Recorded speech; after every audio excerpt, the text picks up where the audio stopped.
Hi everyone, it's Kasia from Tarot Map, and this is another installment of the Inspired Tarot Map series. And this time I'm hosting Mellissae Lucia. And hello. I'm so excited, guys. So Mellissae, I don't know if you know Mellissae or not, but Mellissae is an amazing artist, and she lives in Santa Fe. And she is the creatrix of Oracle of Initiations. And this deck,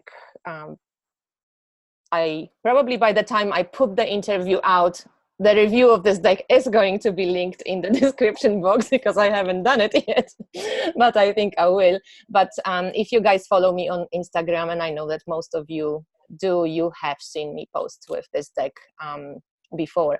So when I saw this deck on Instagram, Mellissae, I was already like, what is it? And this was Ellen from Instagram who introduced me to your deck. She mentioned that I would like it, and then I saw it on her Instagram feed, and I was fascinated. I was like, what is it?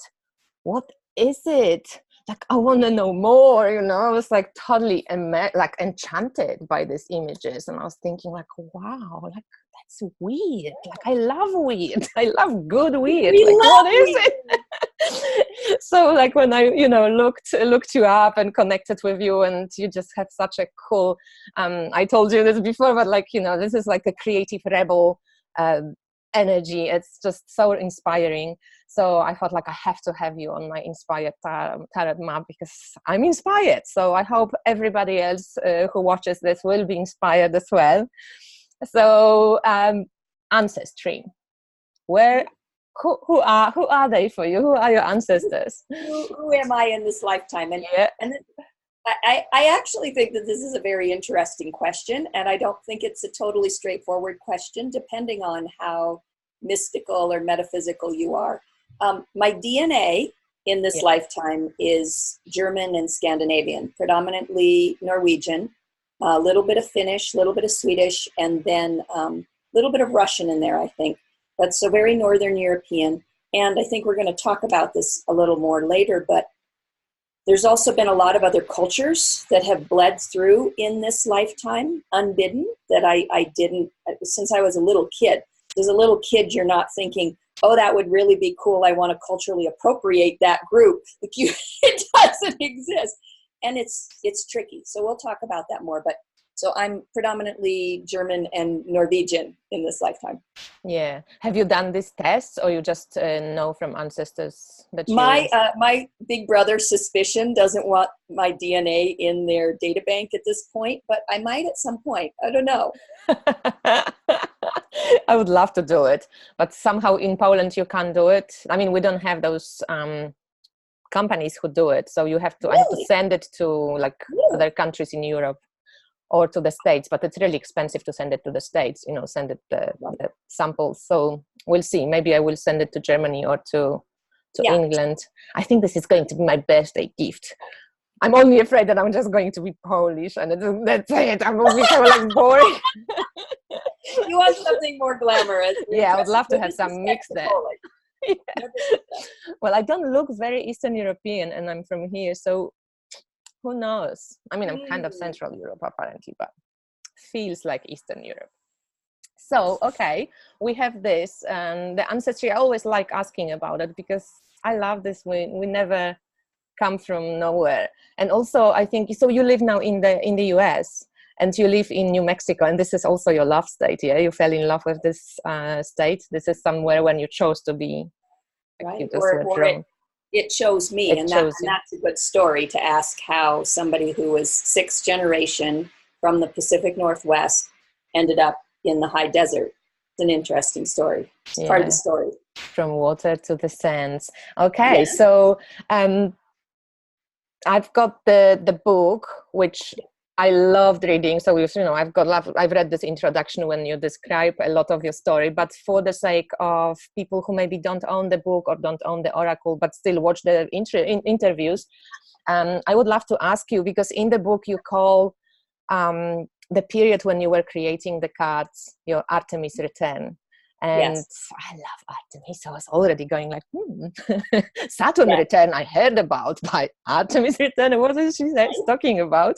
So can you maybe tell us a little bit more, like the circumstances, how this deck came to life, like what made you create this oracle? Absolutely. Yes. I grew up in the Pacific Northwest, as I said. That's Seattle and around that area, in a family of people who were artists and designers. So it was people who had a different outlook on life. They expected you to be creative and be out of the box, which I don't think most people grow up with.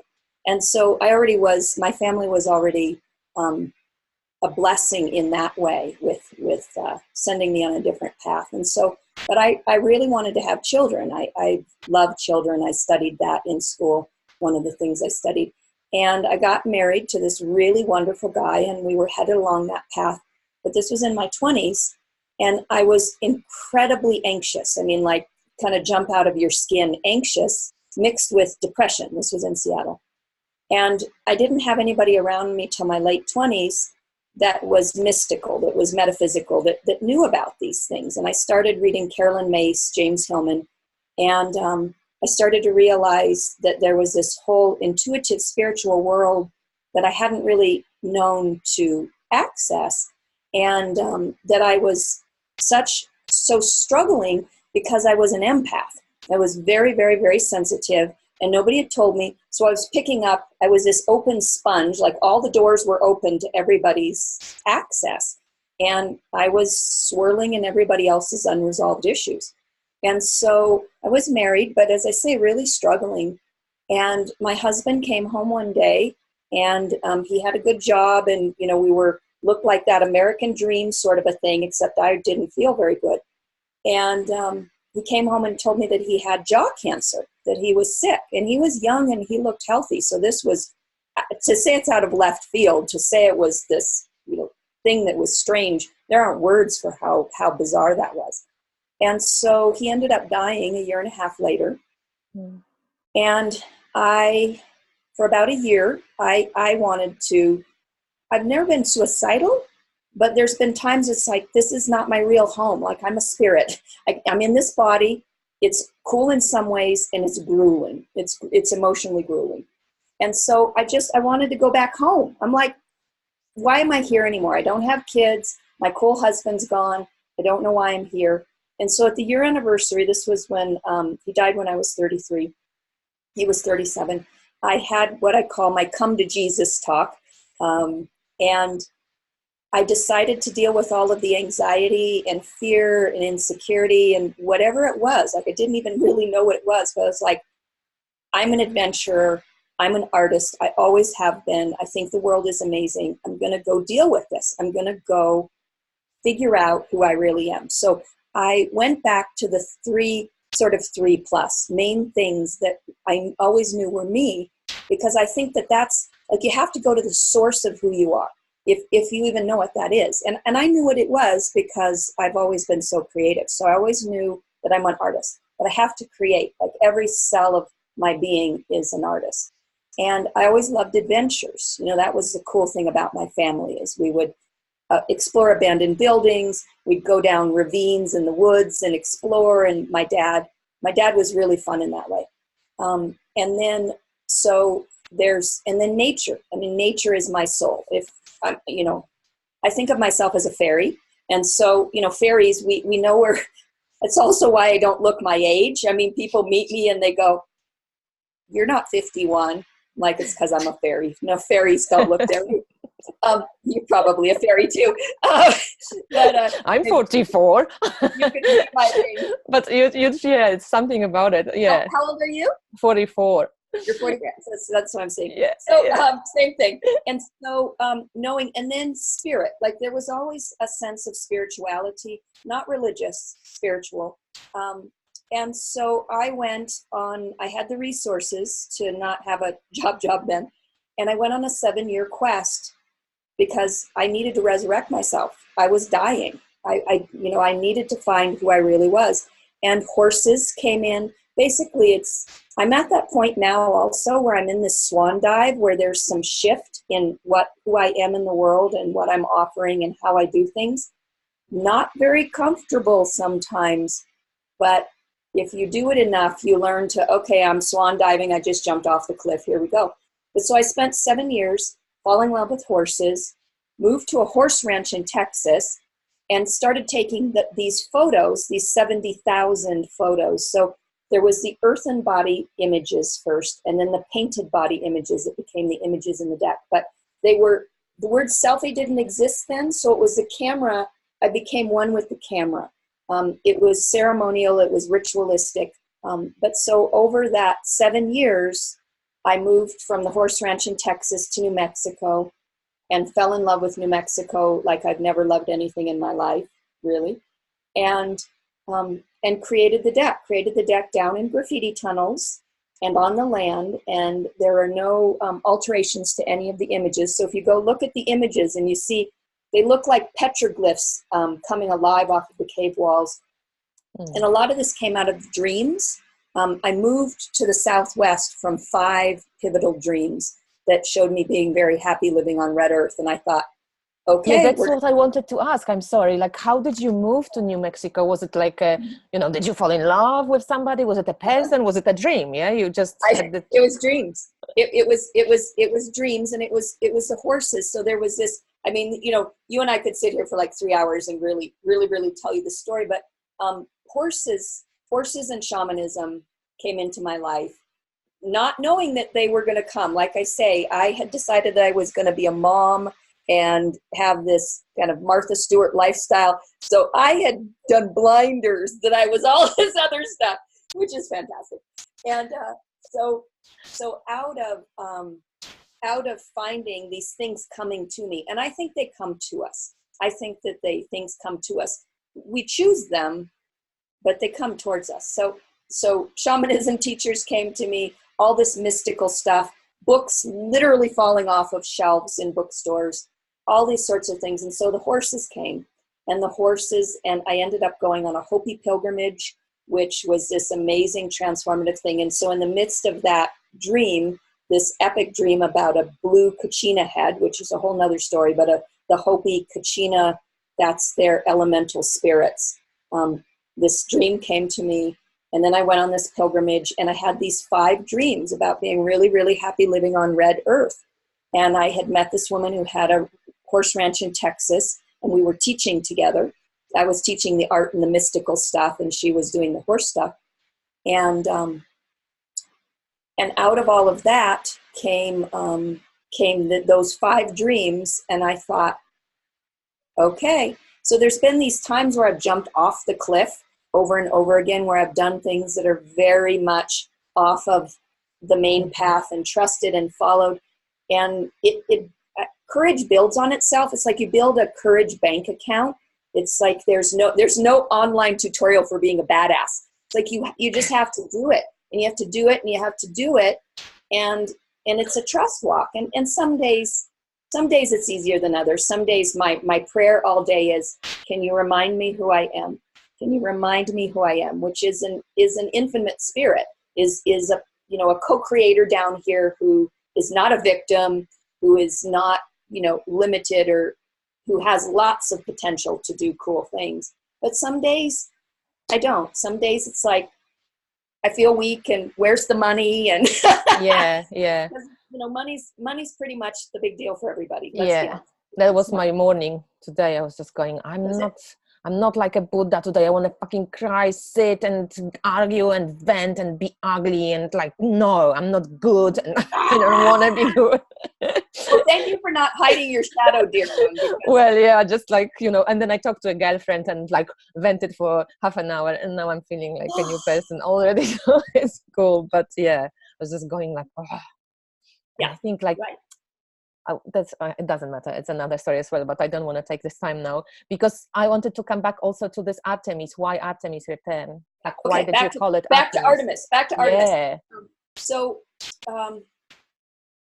the Artemis, Artemis Diana, the wild, sovereign, free woman in nature. So the one that is belongs to herself. So she's not referenced through being a female. I felt like there's a lot of reference, a cis heterosexual female. I feel like there's a lot of reference to males and a lot of reference to relationship and to the value and power and culture around that. So to be a female who finds her own sense of worth that's not from the culture, from the way that you look, I felt like, I still feel like women, there's a huge, enormous pressure for women to be attractive in a certain way. Like that's their main value. Oh, if you're intelligent or interesting, that's cool, but you should look a certain way. And it's killing us. I mean, it's killing women, their concerns about weight and things. And so when this journey happened and this reignition of who I authentically was, it was this referencing power, like this sensual, sexual, erotic, but erotic like being alive, not erotic just like sex. Connected to the land, like we are the land. And so in this journey, in this arc, there was this piece about how I found that I came alive again, being sovereign to myself, interfacing and communing with the land. And so that's really what Artemis is. And Artemis is a guardian and a guide for the young maiden women, for the young girls, reminding them who they truly are. She's very connected to the animals, and she has her bow and arrow connected to the moon. And so in this whole journey, particularly coming back to the land in New Mexico, there was this sense of freedom and self-authority that happened. And so that's the Artemis piece. And so the return was, it was a few years after that my husband died, because I think that your Saturn, the first one's around 28, and I was 33. But the Saturn return in astrology is about, and it happens usually 3 times if you live into your 80s, but it's about, it's a Dr. Phil, your European people may not know who Dr. Phil is, but it's a how is it working for you moment, which is you reevaluate everything in your life, everything, like how are my relationships, how's my work, how's my health, how's my spirit, and then you might go in different directions. It's this really pivotal reevaluation. And so after my husband died, and all these cultural ideas that I got about who I was supposed to be, how I was supposed to look, what I was supposed to value, what others thought of me, it was like this burning ground of who are you with your self-authority, who are you in connection to the earth, to the spirits, to the ancestors, not just this human ego self. And so that's the return piece. So I feel like there was the earthen body. Earthen body is one of the terms that came through for my deck, is like we are an earthen body. But then that piece about the return, I reevaluated everything about what I thought was important. And it was essential. And I feel like I'm doing it again, as I say right now. Yeah. I love the name Artemis Return. It's really cool. I could really, I will use it for my life too. It's interesting because I'm kind of going through a similar process as well right now.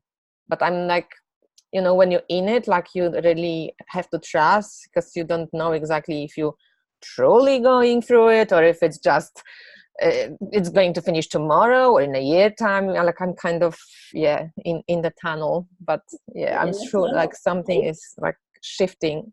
So we know that selfie didn't exist. You did take the camera.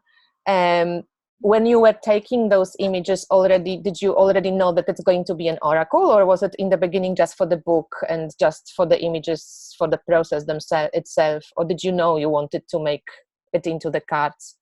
So it took 6 years. It was a 6-year process. And so after my husband had died, I had wanted to actually make a deck for years, but I don't think that I had the depth to do it yet. And I say that with respect. I'm not putting myself down.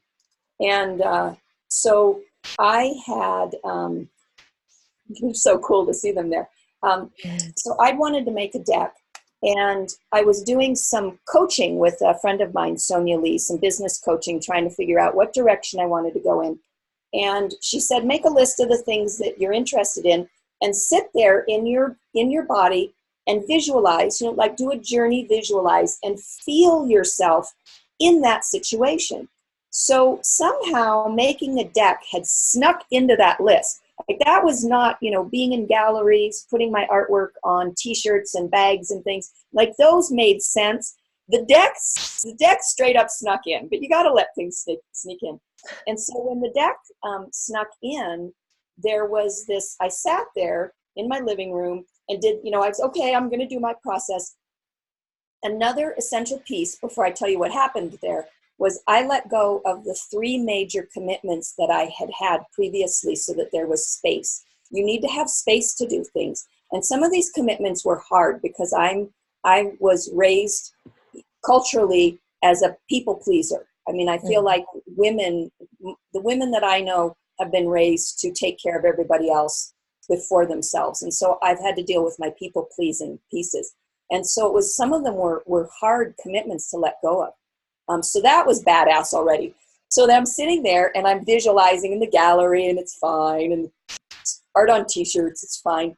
And I'm sitting there, I'm like, oh, the deck, totally kind of blind, which spirit will make you blind when some big ass shit is coming for you, because you'll be scared and you won't do it if you know what it's really going to do. So spirit will be like, you don't know what's coming, over and over again.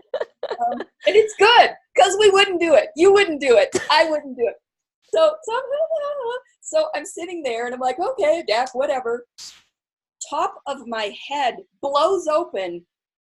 Sparkles come boom, boom, boom, boom, boom, boom, down every chakra that I have. So Carolyn Mace has this unbelievable set of CDs called Advanced Energy Anatomy, not Energy Anatomy 1, but Advanced Energy Anatomy. They're effing brilliant. It's 12 hours long. And she talks about how when visionary ideas come through, because I feel like they're in the collective unconscious and then we bring them through. Yeah. So we're the conduits. So she goes through all of the archetypal issues that you'll hit when visionary ideas go through your chakras. So it basically, in like a 30-second moment, it went down all my chakras and went back up, and I went, whoa, I guess I'm making a deck. So that came out of left field, the whole idea of doing that. So I spent about 2 years. I do channeled writing, so the stuff, it's a combination of the intellect and the instinct. Like, it's, as I say, I believe I'm a really good conduit. Like, I'll take credit for being a conduit. The deck, it's from the mystery. I can't take credit for the source of it. I'll take credit for bringing it through. And so it took me about 2 years to do the words, and that was very intuitive. The structure, I'm starting to write the descriptions intuitively. And then there were all of these dreams, back to dreams, about animals and human shape-shifting. And I thought, how in the world am I going to do this artistically? So it was like these vibrating, living spirits in the dream, and other people were dreaming. One of my teachers had a dream about the images coming alive off of one card and moving to another card. I feel like that's what the deck looks like. But she had that dream 3 years before the artwork came through. So there's all these dreams. I'm like, okay, do I need to do kind of like the transparent tarot? Do I need to do layers where there's a human face and an animal face? So I tried every artwork that I had, all flat, 2D. And then I got a new camera and I moved to Santa Fe and I found some graffiti in a tunnel. And to me, hip hop is our tribal roots. It's all of our indigenous roots. So to me, it's like the base. It's like the bards and the griots. The griots are the African storytellers, like the Celtic bards. And so hip hop, I've loved hip hop since I was 12. And so I found this graffiti in a tunnel, and there was my stuff comes through epiphanies. So there was an epiphany while I was driving in New Mexico where I saw myself painted. And I've been doing the mystical shaman study, intuitive studying for a while, but nothing like that had come through. Now, I'd been doing the nude photos, the nude selfies in nature, maybe 25,000 of those. But so there was this whole synergy where I was being trained to have this come through. And so I decided to go buy theater paint and go into this graffiti tunnel. This was in 2007, June of 2007. And I painted myself, and I've done Polaroids, self-portrait Polaroids, and photo booths since I was a kid with props and things. So I'm prop mama. I always have props. And then when the mystical stuff came, you know, the props went to a whole nother level, to bones and things. So I had all these bones and sparkly things, and I went and did the photos. And as I say, I was a couple of years into the project, but the artwork wasn't coming through. So I came home and I had these unbelievable photos. So this photo, that photo, Odin, is from that first photo shoot.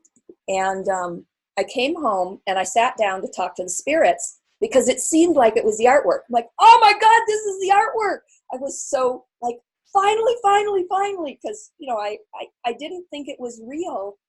It grew my confidence. I didn't have the confidence when I started. I didn't know I could do a project of this scope. Like I say, courage is a bank account. It grows. You got to do stuff to grow the bank account. So I sat down to talk to the spirits. I'm like, oh my God, I think I found the artwork. I was so excited. And I sit there and I ask them, because I can listen. They talk to me. I listen, and there's this cosmic void.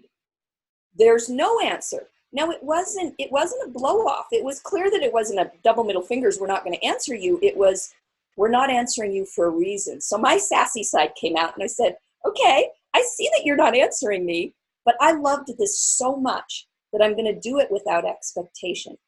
And one of my main things, because most of the metaphysical people that I know are very intense and strong-willed, because you wouldn't do an alternate path if you were super passive. Like, there's something that has to keep you from having what you know beat out of you in our culture. So I'm very willful, and I have a controlling side. And so they didn't want me to control it. They wanted me to just let it rip. So I ended up doing it. That was June, the end of June. So then the equinox, middle of September in 2007, I did it maybe 10 times. And it was the most amazing thing I've ever done. It was mind-blowing. I loved it. And then on the equinox, I have 6 notebooks of channeled information for the deck. So I went back to read some notes in the past, and what I said was, I want the art to be shape-shifting and mystical and look like it's petroglyphs coming alive off the cave walls. And I went, it's the artwork. And it's like I laughed, because they didn't want me to control it. They just wanted me to do it. And then it was clear. So then I matched up what images. I think that there's 40 times that I did the painted body series, sometimes with other humans, but I started to match up the words and the structure of the deck with the images. So it's interesting. So actually you had the written word before you had images. No, the book wasn't written, but no, not the book, but like just the information, because sometimes, you know, you have an image and then you go and write. A lot of people work this way. That's interesting. So, okay, because that was kind of that question about the creative process of, like, you know, and I wanted to actually ask you a little bit more, like, how would you, because you also say that you were dancing, but was it like a ritual dancing, right? Like, or were you meaning that you were like dancing with the camera? Or can you just say a little bit more only like about that painting and like why dancing? How did you? Absolutely. I love dancing. Dancing is one of my favorite things. So I just think of, to me, dancing, it's like a ninja play with energy. And do you have ecstatic dance in Poland? Do you know what conscious dance, ecstatic dance? Ecstatic dance? No. It's where people, they don't drink, and it's usually world music, and it's usually spiritual. I mean, they aren't like speaking out loud spiritual, but it's conscious people who come together to dance, and it becomes like prayer. It's like dancing your prayers, but in your body, and it's amazing. It's the people in the States will know what it is. Beautiful. So that's one of the great joys of my life, is to dance and to play with energy and to dance with other people and do this, as I say, kind of this ninja play with energy thing. And so, right? And so when, and that changed a lot. That prepared me for all of this, because I like most people that I also know, most women who've had a very intense spiritual path, there's been boundary violations. There's been sexual stuff that's happened that's been an initiation. And there's, like, we're healing that. Almost every single woman that I know who's on a really intense spiritual path, she's had some sexual violation, something, because that's where we're wounded. And I'm not saying that men don't have it too. I'm speaking about my sisters on the path. And so the dancing piece, I would go find locations or graffiti tunnels and places that excited me. Like there was a sparkle, my fairy would be like, oh, that looks fun. So I would disrobe, and then I would paint myself and have my sacred items. And then I would just play, like I would move and dance. And as I say, so there might be 5,000 images that I would do, and I would get into an altered place, but I don't need drugs to go altered. So there wasn't any drugs, and I don't need them. Give me paint, camera, and I'll be fine. and the New Mexico desert, and it is on. Yeah. Or the land in general. And so I would go into this, as I say, this altered space, and it would be this creativity, this exchange, like I was co-creating with something, and what was around me, the environment, of course. And then I would know that I was done when I would start to get tired or hungry. It's like I'd come back into my body and I'd say, oh, I'm thirsty, I'm tired, I'm cold, like I'm done. And that's when I would know that I was done. But so it literally was dancing. So would you, because when you say tunnels and graffiti tunnels, was it not dangerous? You never were afraid? You were by yourself, totally by yourself? So that was how, so there's, as I say, there was, with these 70,000 images, there was 2 bodies of work. So the first body of work was the earthen body. So that was simply nudes. So those 25,000 images were taken throughout the West. So from when I moved to Seattle, and I moved to the horse ranch in Texas, and all throughout the trip, and then in Texas, and then I did them in New Zealand too. So that was the finishing of that, was in New Zealand. And what happened was, as I say, I belong to the earth. I came here for the earth. I mean, you humans are lovely, and I like you, and I'll be with you sometimes, but I really came here for the earth. That's really my main relationship. And so I learned to trust. I learned that I was going to be safe. It was like there was this, like I say, it took 25,000 images. I think maybe there's 30 times I did that. But so this doesn't happen overnight. Like you do it over and over and over again. This isn't just like, I'm going to go do this one time. This is that bank account. You got to invest in that bank account. So then I learned to trust that, and this was a trust in the spirits too. And this was, my trust was wounded because of the shit that happened to me throughout my path. I needed a trust, a total trust reboot. And so that first series, the Earthen Body, anchored in the trust, where I knew that I was going to be safe, and that also, like, if other humans were going to come, like, they were going to warn me, and I was going to hide like a rabbit. Like, I've done that a few times. Also, just because I don't want other humans, when I'm out with the spirits in the land, like, get out of my energy field. Like, I'm doing my thing. But it happened in New Zealand, actually. But Europeans are so different. You all are so different. Americans are so weird and puritanical. They're so weird about nudity. Europeans don't give a shit. They're like, oh, you're nude, you're on the beach, rock on. Americans are very weird. But humans didn't come when I was in America. But humans did come when I was nude in New Zealand. And it was fine. But so it was about trust. It was a tremendous, tremendous trust walk to know that I'd be safe. And I still... the Artemis piece in Athena, I have an owl on my shoulder, and I ask the owl also, whenever I'm on the land alone, I ask, am I okay? Is this safe? Am I okay to be here today? And there's been times where I've been told to not go places. Well, do you think I listened? Of course. We got intuition for a reason. So you gotta hone it and trust it, though. But so I trust it now. So I'm on the land alone a lot. But I'll also hide like a rabbit. If, like, I feel the vibe isn't right, the ravens will tell me too. Like, I have all these relationships. Like, the ravens also are charged with letting me know. Like, you probably can't see my earrings. These earrings are the great love of my life. They're Zuni. Oh, yeah, gorgeous. Brian Yahatsi, Zuni Carver. But so you make relations, you know, but as I say, it took me 10 years or something to do this. You know, it's I think what fascinated me also was that you say that they weren't photoshopped or altered in any way. It's just the amount of shots that you took. I was like, oh my God, because my husband is a photographer, so I know how much, you know, it takes to edit, go through these shots and pick the photos. It takes so much time. So yeah, it's fascinating. So I was also, when I was reading, I was like, wow, this is like incredible. I had this one friend, she mentions this because it's such a personal process, you know, and we talked briefly about it as well, that some people might feel maybe that it's a very, like, I don't feel it and I never had this sense, but some people might ask, like, because it's your personal process, like the oracle is personal. And I personally believe, using this oracle for the last few weeks, that it's very universal, and I don't feel like I see you in every picture, even though I know it's you, but it's kind of not you to me. And I was wondering, like, how did you achieve the universality? Because I would claim that it is universal. And like, how did you achieve that universality, that it's not like, you know, Melissa staring at me, and it's not.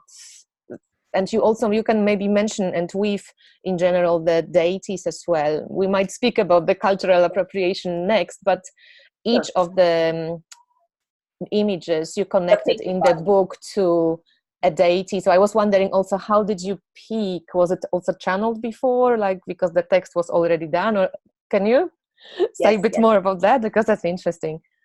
Okay, so the first part of the question, so then you got me thinking, my mind went off to right? I'm bad. Okay, so the first part was about the universality of images. Like, how come it's not, you know, like, it's universal, but it's a personal process that you go through.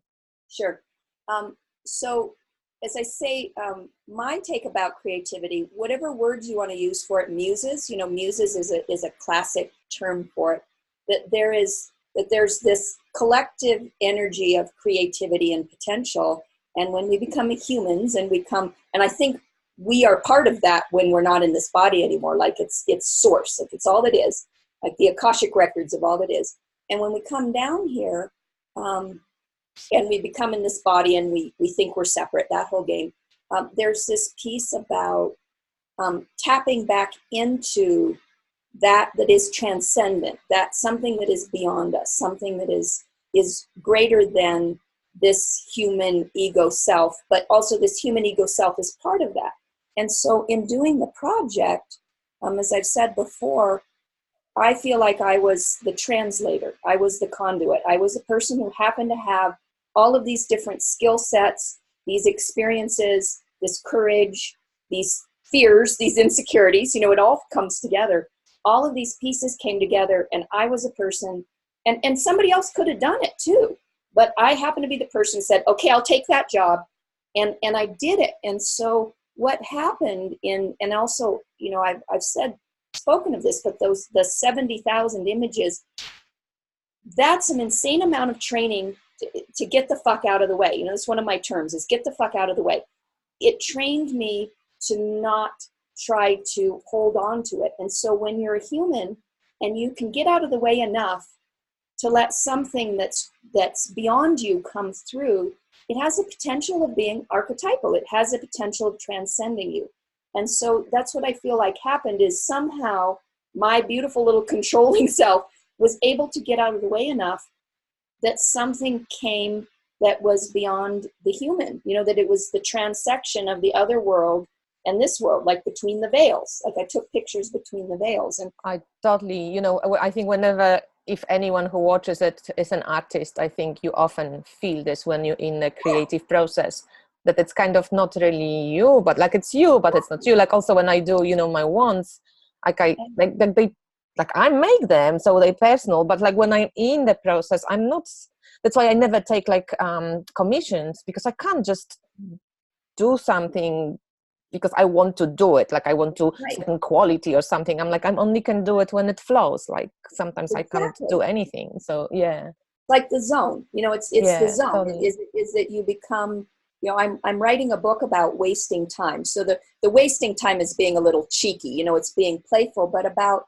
getting out of the way and about playing in presence, and how when you get out of the way, that's when really innovative things come through. And there's a whole series of things about the myth of the objective.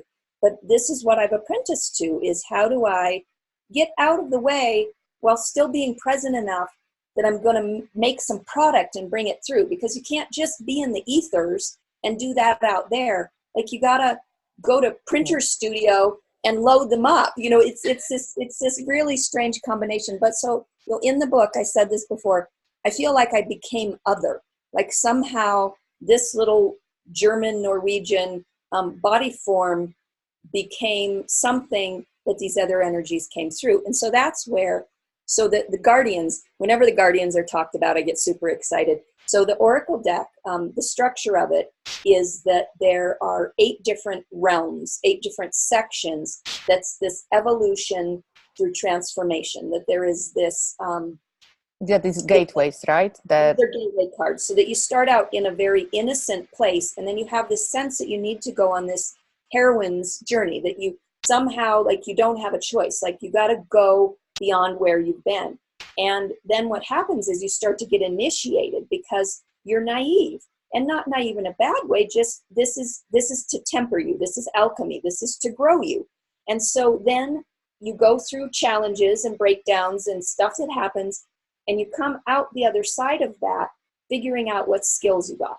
Then you become more connected to your spirits and your human family, that's your awesome human family. And then you find your inner balance so that you know what you need to keep your ship going. Because if you're really intuitive, there's a lot of self-care you do in this lifetime. And then there comes a point where it's time to give it back. In the heroine's journey, in the hero's journey with Joseph Campbell, you come back with the boon, and you came back with it for everybody else. It wasn't for you. It was for you and the collective. And then the final realm is this sense of unity. And so within that arc of the deck and writing the book, you showed the gateway card. So that's the beginning of each of the realms. And then there are the painted body images. So those beings that you're showing. And when I wrote the book in 4 months. It's a 400-page book. So I bent time. It was in New Mexico. And while I was writing the book, the card Sekhmet, I'll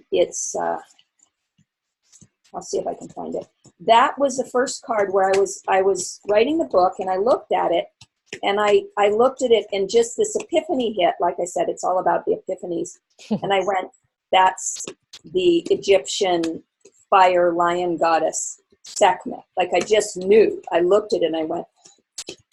And then I thought, because people had talked about this in the past, it's 42 conviction. People had, said, this seems like ancient waterfall goddesses and things. I'm like, yeah, it does. So when that came through, I thought, I wonder if, and this is all in 4 months, I wonder if if there's a cross-cultural guardian for each of them. 90% of them came through in like a week. It was like bam, bam, bam, bam, bam, because they were so clear. And they came through, like I say, there were a few then that I had to research more. I asked my magic tribe, but I feel like they found me. And that's is that, we started this conversation with cultural appropriation and race and class and gender and all those sorts of things. They've come to me over and over again. Sometimes you don't even know who they are when they show up. Like, okay, there's some energy here and they're talking to me or they're coming in my dreams. I don't know who they are. And then you find out, there's so many stories of this. But so in the 12th hour, in the, probably 5 years into creating the deck, these guardians came through. And what's interesting is that's how I think of the cards now. When I think of a card, when I see this, this is Artemis. That wasn't who it was initially. This is the Hermit. That's how I reference them, which is really, this is Tyr. And they're cross-cultural. So it was mind-blowing to get that treat that far into the deck. And that's visionary projects. You never know how they're going to flow. I always have my like, I'm not so too sure with cultural appropriation. I'm very sure that, you know, some cultures got really abused, and like, I'm totally against it. But I'm also kind of, I don't see it black and white. Like, it's not a sharp line. This is my culture and this is not my culture, because sometimes we really feel drawn to a certain culture and you have no idea why. And also, when we really think of ancestors, and when you go back and back and back, just focusing on your parents, even at some point you're in Africa at some point. Like, we all kind of, and I think we all are connected, even when we just, it's not a woo, but even if you just think biology and really going backwards with all these parents of yours, even go backwards, like in this Caitlin Matthews ancestral oracle deck, she says that even if you go backwards, only taking your parents 7 generations back, you have like 246 or something ancestors, you know. And that's not counting brothers, sisters, uncles. So at some point, when you really go back to the great mother or great father, or before time, whatever mythology, like, you feel in some way connected to everything. And I think that's it's like this thing of like having a TV or tarot cards. It's not tarot or TV that are like bad. It's like how you abuse them, or how you, like, the greed that we have, and kind of lack of respect, of lack of often awareness, because we often didn't speak about it. Nobody spoke about how, let's say, Native American cultures were abused, and it was fine, but then they didn't really, you know, they didn't have a say about their own culture. It was just like not on. But at the same time, it's not such a black and white thing. So I was just wondering what you think about it. Well, this is, when I was in school, for some reason in this lifetime, being in the white body, being educated, being heterosexual in America, I've been aware of race and class issues to a degree that I think a lot of whites are not. There's been an ability in the United States for white folks, for Northern European folks, to really bubble themselves and not actually know what's happening with people of color, and also class things. I mean, this is not just a color line, this is a class thing. It has to do with poverty and things. And so, and the systems, the colonialism system, the way that people are separated and put against each other, and that, this started happening around slavery, and saying that, that the poor whites, they said, well, you're going to be better than the blacks or the other people of color, and really trying to make this hierarchy and this separation so somebody could make money off it. I mean, this has all been about making money and power. And so you're European. I'm not European. I'm here in the States, so I can only speak for the States. But I would think that being European, the way the countries are all together, that it's different. Not saying that you don't have grisly things that happen. It seems like humans for thousands of years have been doing grisly things to other humans. But here in the States, because there's been the decimation of the Native Americans and the stealing of their land and the degradation of all of that, and slavery, the horrible, horrible things that happened to Black folks here, there is a level of pain and rage that is happening here with the trying to figure out how to heal it. And also, I don't want to go into politics, but we have a bomb who's running our country, a lunatic bomb. And so all of these things, Black Lives Matter, Me Too, and social media weaves into all of this. There is this place now where people, it's not being hidden. When the civil rights era happened, things were not okay for Black people. They've not been okay for Black people, for people of color here. The Native Americans still have a level of decimation that is, I don't have words for it.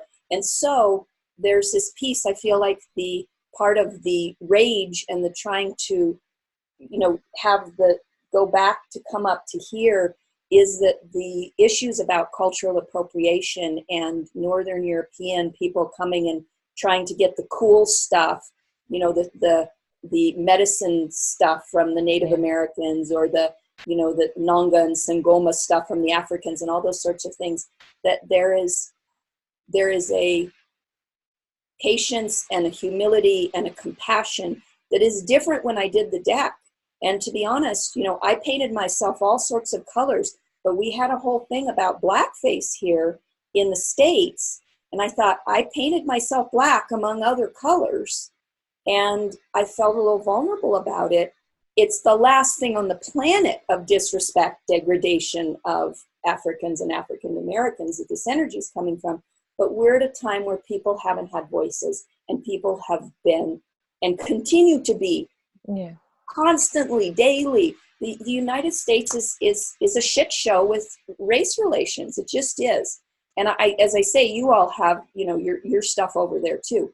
But so the cultural appropriation piece, part of how I have dealt with that also is I've studied and learned about my Norse, particularly the Sami, who are also known as Laplanders. I've learned about their traditions, about their magic drums, about their lavos, that's on the gateway cards. That's a lavo, like it looks like a teepee, but indigenously, we all had healers of some sorts. It's a picture off of their drums. They have drums that are alive. It was one of the last places that shamanism, they call them the Nuadis. The Nuadis are the shamans, and the women were the oracles. They would sit on a high seat with a staff.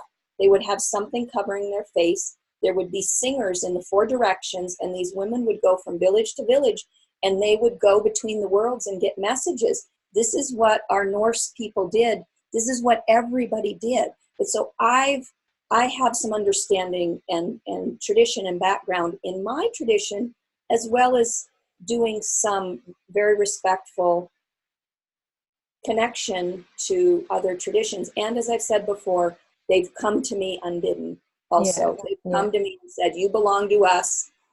We understand it's a shit show down there right now.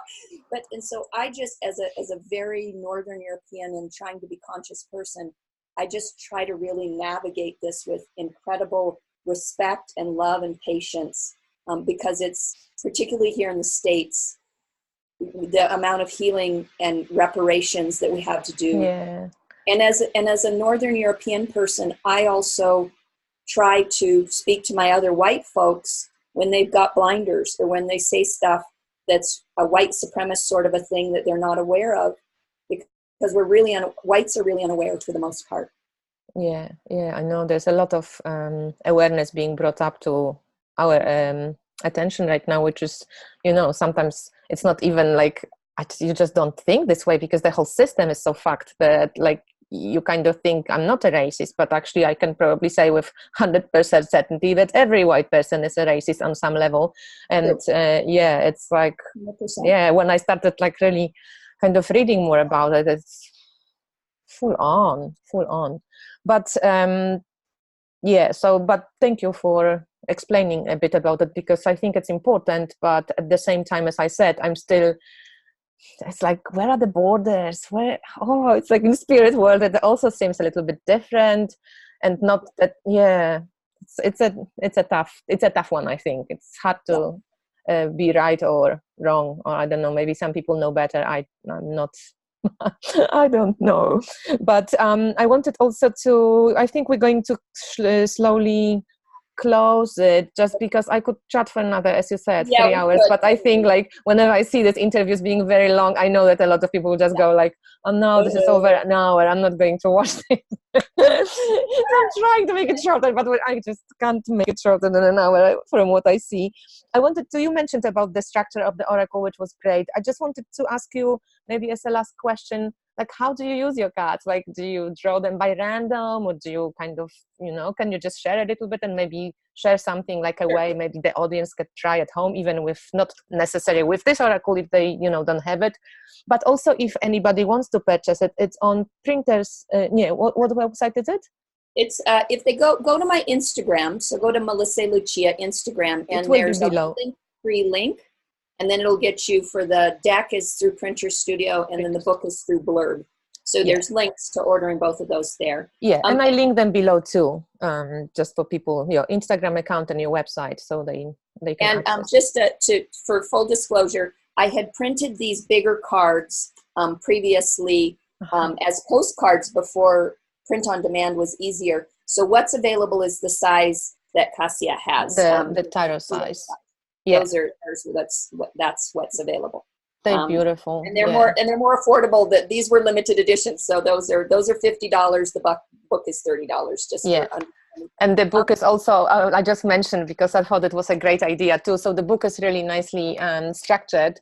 And what I love about it also is that you asked some people, like your friends and different people from Oracle and Tarot worlds and your different people to like pick a card, I think. How did it happen? Did they pick by random? Okay, I picked a card. So this is one of the gateway cards. So this is the gateway of balance. So what this is saying to me is that at this time, because the astrology is so powerful, there's an amazing woman in the UK, Lorna Bevans. She's Hare in the Moon Astrology, like rabbit, Hare. And she's been talking about how there's these new templates that we're getting and that we need to let go of all of the old ideas of who we thought that we were. And part of that is, how do we take care of ourselves? How do we find what we need? How do we find our soul family? You know, like I met you now, like I want to come travel and visit you.